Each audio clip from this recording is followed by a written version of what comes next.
Hola, buena tarde. El día de hoy vamos a hablar referente al derecho mercantil, sus conceptos, las fuentes del derecho y así como también lo referente a la supletoriedad, a la jurisdicción concurrente, a la jurisdicción y luego a la jurisdicción concurrente, ¿sí? Bueno, vamos a empezar con el concepto de derecho mercantil. De Pinavara Rafael, que es un español, señala que el derecho mercantil nace precisamente para regular el comercio, o mejor dicho, los actos y relaciones de los comerciantes propios de la relación de sus autoridades mediadoras. Según Calvo M. Octavio, establece que el derecho mercantil es la rama del derecho privado que regula las relaciones de los individuos que ejecutan actos de comercio o que tienen el carácter de comerciantes. Según César Vivante, define el derecho mercantil como aquella parte del derecho privado que tiene principalmente por objeto regular las relaciones jurídicas que surgen del ejercicio del comercio. Por su parte, otro español llamado Joaquín Rodríguez y Rodríguez concibe al derecho mercantil como el derecho de los actos en masa realizados por empresas. Un mexicano llamado Mantilla Molina define al derecho mercantil como el derecho regulado de los actos de comercio y de la profesión de quienes se dedican a celebrar.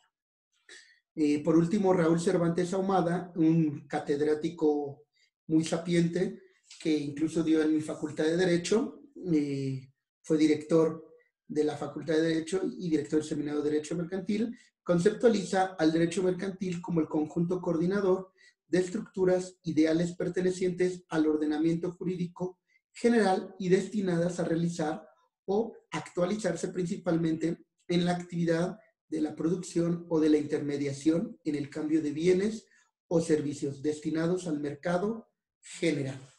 Estos autores son casi los padres del derecho mercantil. Tienen muchas cuestiones que ellos resaltan en sus obras, en sus libros, que hablan sobre derecho mercantil, sociedades mercantiles, sobre títulos y operaciones de crédito, concursos mercantiles, quiebras, etc. Todo el ramo mercantil. Y lo que coinciden en ellos, porque ningún concepto, si ustedes pueden ver, es igual uno con el otro. Cada autor tiene su propia definición de derecho mercantil. Lo único que coinciden son en los actos de comercio, que estas personas realizan estos actos de comercio. Más adelante vamos a platicar sobre los actos de comercio. Vamos a continuar con las fuentes formales del derecho mercantil. Las fuentes formales del derecho mercantil son la legislación, la costumbre, la jurisprudencia en materia mercantil, la costumbre obviamente mercantil, usos y costumbres mercantiles y la doctrina mercantil. En cuanto a la cuestión de la legislación, bueno, podemos tener bastante amplitud mexicana en esta cuestión de legislación como el Código de Comercio, la Ley General de Sociedades Mercantiles, la Ley General de Sociedades Cooperativas, la Ley General de Títulos y Operaciones de Crédito, la Ley Monetaria de los Estados Unidos Mexicanos, la Ley de Instituciones de Crédito, la Ley General de Organizaciones y Actividades Auxiliares del Crédito, la Ley sobre el Contrato de Seguro, la Ley Federal de Instituciones de Fianzas, la Ley de Concursos Mercantiles, la Ley del Fomento y Protección a la Propiedad Industrial, la Ley de Inversión Extranjera, la Ley Federal de Protección al Consumidor, todos los tratados internacionales en materia mercantil aprobados por el Congreso de la Unión, entre otros. Hay más legislación mercantil, pero pues no acabaría.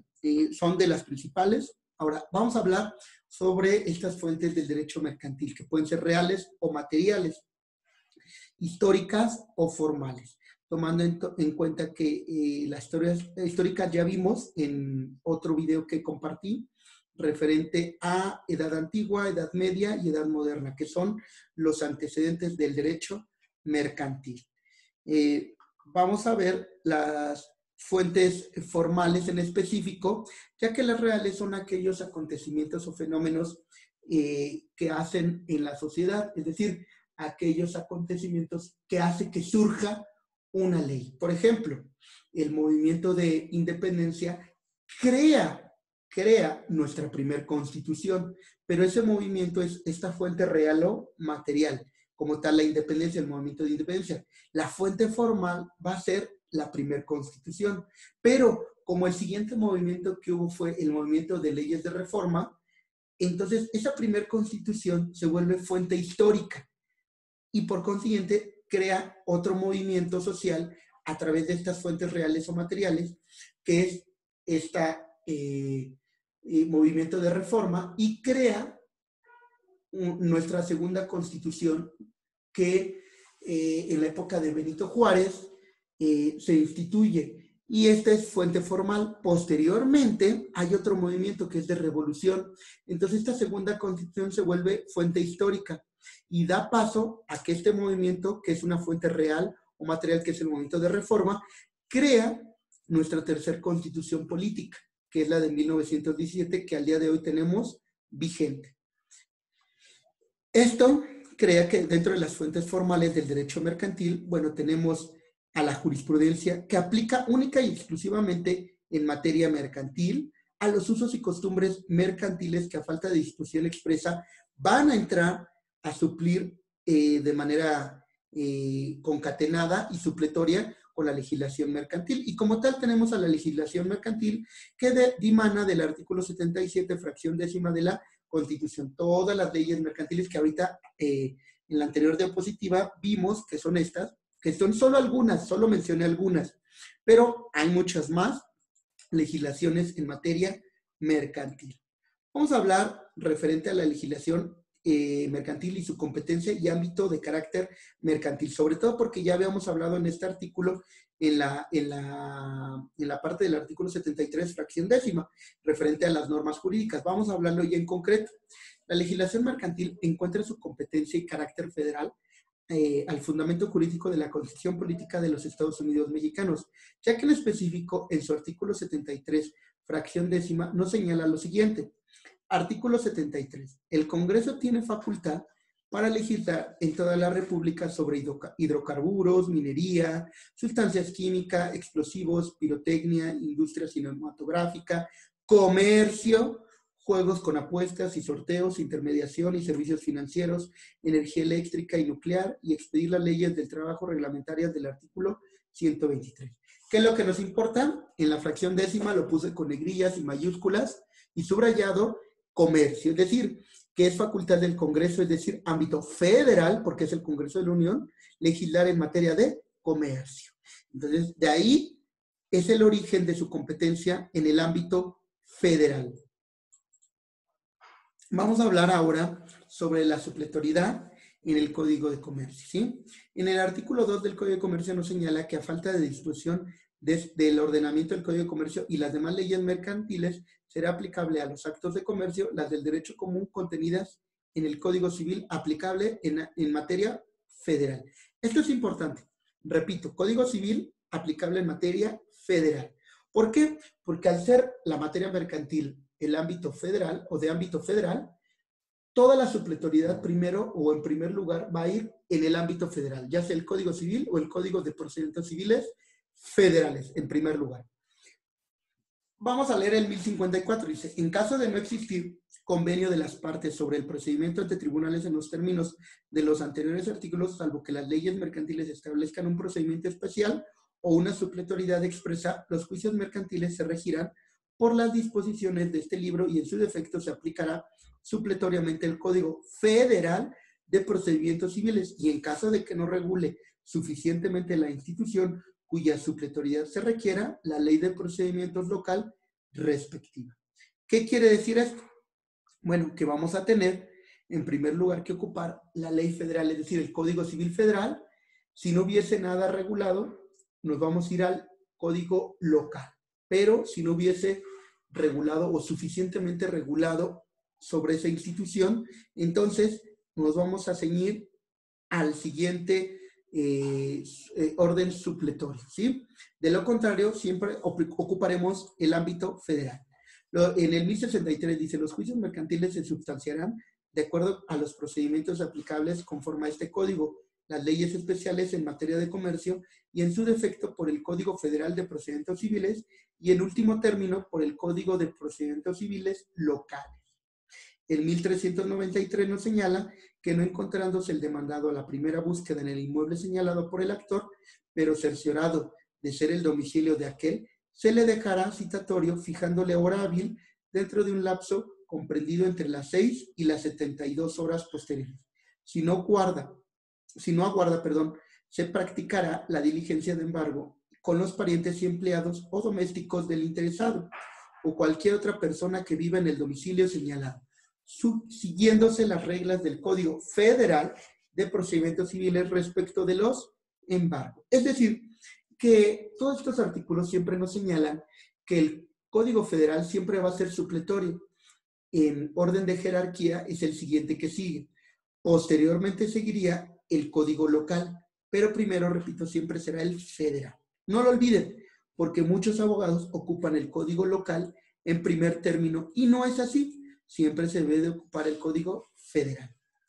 Incluso jueces todavía ocupan o quieren ocupar de manera supletoria el Código Local y no el Código Federal.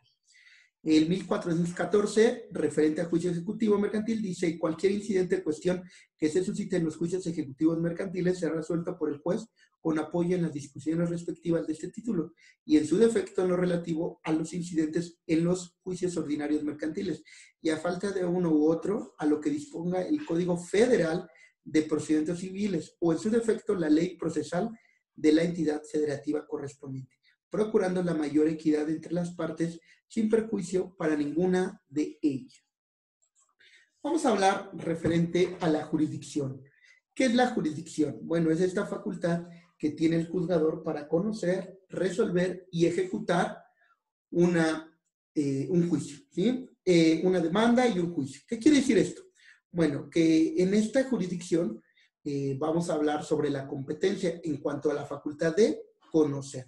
En esta facultad para conocer nos hace necesario hablar sobre la competencia que tiene que ver en razón de territorio y en su caso, prórroga. En territorio, en base ya sea a las cláusulas del contrato o en base a la suscripción del contrato o donde se realizó el hecho jurídico o el acto jurídico. Vamos a someternos a ese territorio.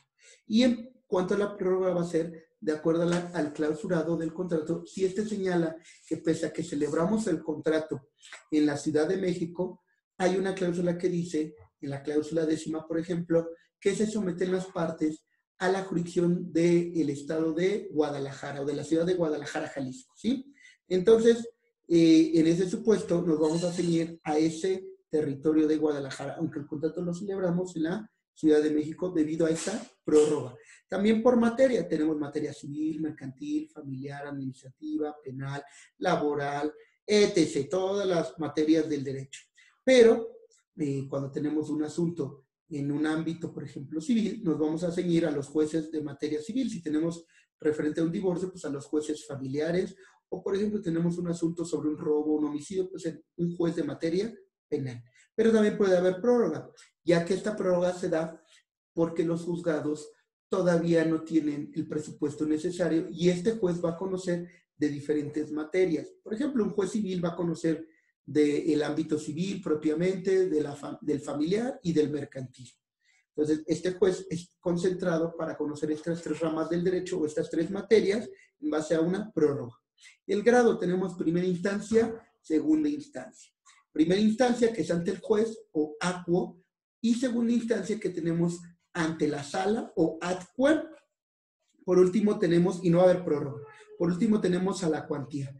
Puede ser un juez de cuantía menor o de paz, conocidos, dependiendo la entidad federativa se llama de cuantía menor o de paz.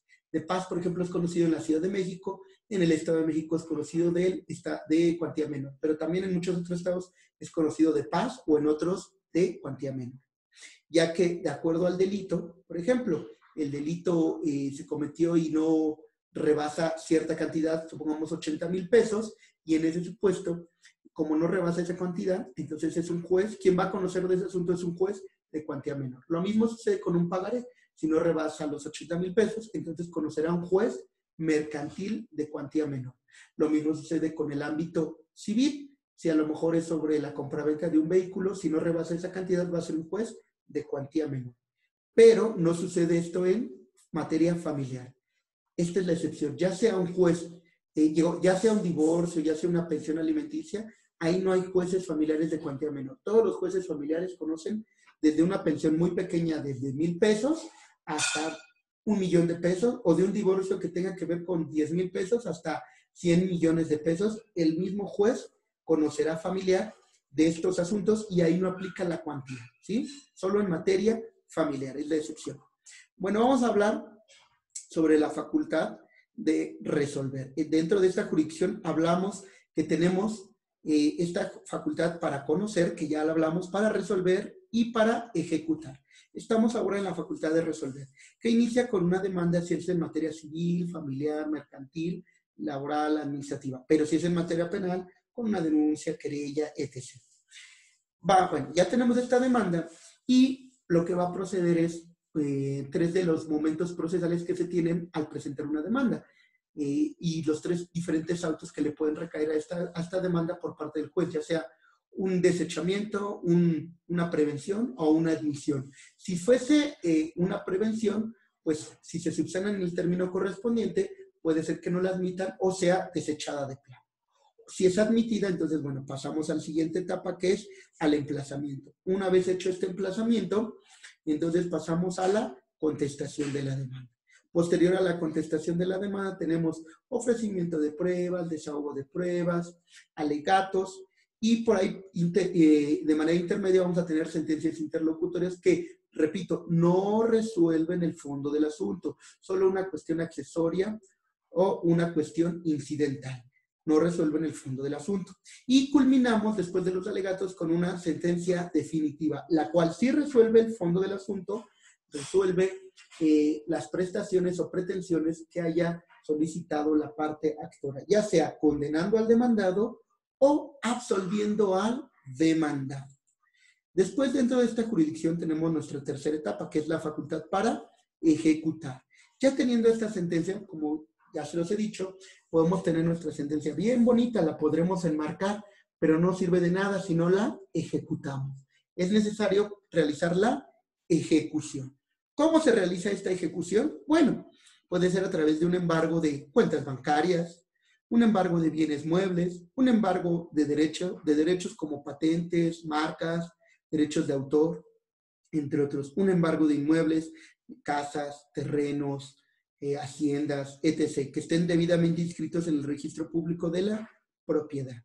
Una vez hecho el embargo, bueno, vamos a proceder a su avalúo.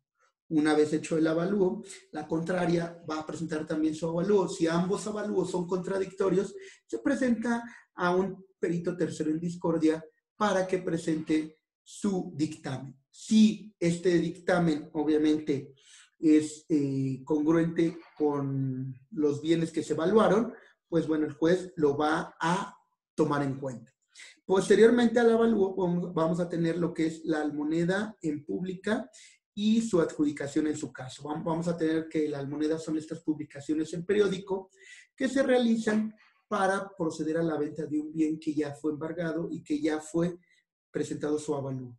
Tenemos una primera almoneda que empieza con 2/3 partes del valor del avalúo, posteriormente una segunda almoneda si nadie compra en primera almoneda, tenemos una segunda almoneda con un menos 20% de ese valor que ya se tenía, y en una tercera almoneda igualmente otro menos 20%. Si nadie en tercera almoneda lo compra, entonces se le puede adjudicar a la parte actora, ya que éste podrá adjudicarse de acuerdo al valor de 2/3 partes. Vamos a hablar sobre la legislación en la legislación mercantil en su carácter de jurisdicción concurrente. Esto es importante, ya que muchos abogados luego dicen, ¿por qué estoy demandando en el ámbito local? ¿Es lo más normal? No, no es lo más normal. Esto se deriva de la jurisdicción concurrente. Vamos a hablar.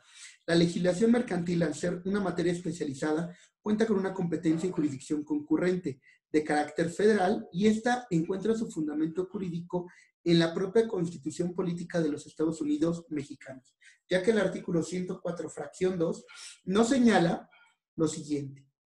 Artículo 104 de la Constitución. Los tribunales de la Federación conocerán, fracción 2, de todas las controversias de orden civil o mercantil que se susciten sobre el cumplimiento y aplicación de leyes federales o de los tratados internacionales celebrados por el Estado mexicano, a elección del actor y cuando solo se afecten intereses particulares, podrán conocer de ella los jueces y tribunales del orden común. Es decir, como ya vimos en el artículo 73, fracción décima de la Constitución Política, el ámbito, la materia mercantil, su ámbito es federal. El ámbito federal deriva de la Constitución del derecho mercantil. Entonces, de origen, ¿quién conocerá de los juicios mercantiles? Pues los juzgados federales. ¿Quiénes son los juzgados federales? Los juzgados del distrito. Los juzgados de distrito, como por ejemplo, que pertenecen al Consejo de la Judicatura Federal o al Poder Judicial de la Federación. Es decir, el Poder Judicial de la Federación es quien de origen debe de conocer de estos juicios mercantiles. Pero para serles honestos, los juzgados de distrito odian conocer de cuestiones mercantiles o cuestiones civiles del ámbito federal. La verdad es que ellos están más especializados en amparo indirecto y les gusta llevar cuestiones de amparo. Pero esto no quiere decir que ellos no son los obligados a llevarlos. Ellos son los más obligados a llevar las cuestiones mercantiles. Pero ¿por qué entonces conocen los juzgados locales del Estado de México, de Chihuahua, de Guadalajara, de todas las entidades? Ah, por la jurisdicción concurrente, ya que el 104 fracción 2 le permite a los juzgados locales conocer de esta materia mercantil, pero hay dos requisitos. Uno, que sea a elección del actor, es decir, ¿quién es el actor? El que demanda. Y cuando solo afecta intereses entre particulares. Esto es muy importante, solo entre particulares. Por ejemplo, Joaquín demanda a Roberto. Es entre particulares y se puede demandar ante un juzgado local. Pero si Joaquín pretende demandar, por ejemplo, al municipio de Metepec o a la alcaldía Miguel Hidalgo, o al gobierno del estado de Chihuahua o al gobierno del estado de Tamaulipas, no lo va a poder hacer porque ya no es entre particulares. Y entonces no aplica la jurisdicción concurrente. Solo aplica cuando sea entre particulares y elección del actor. Si no se cumplen estos requisitos, no se puede aplicar a la jurisdicción concurrente. Entonces, conocerá ahí obligatoriamente un juez federal, en este caso un juzgado de distrito, un juzgado de distrito que pertenece al Poder Judicial de la Federación. ¿Bien?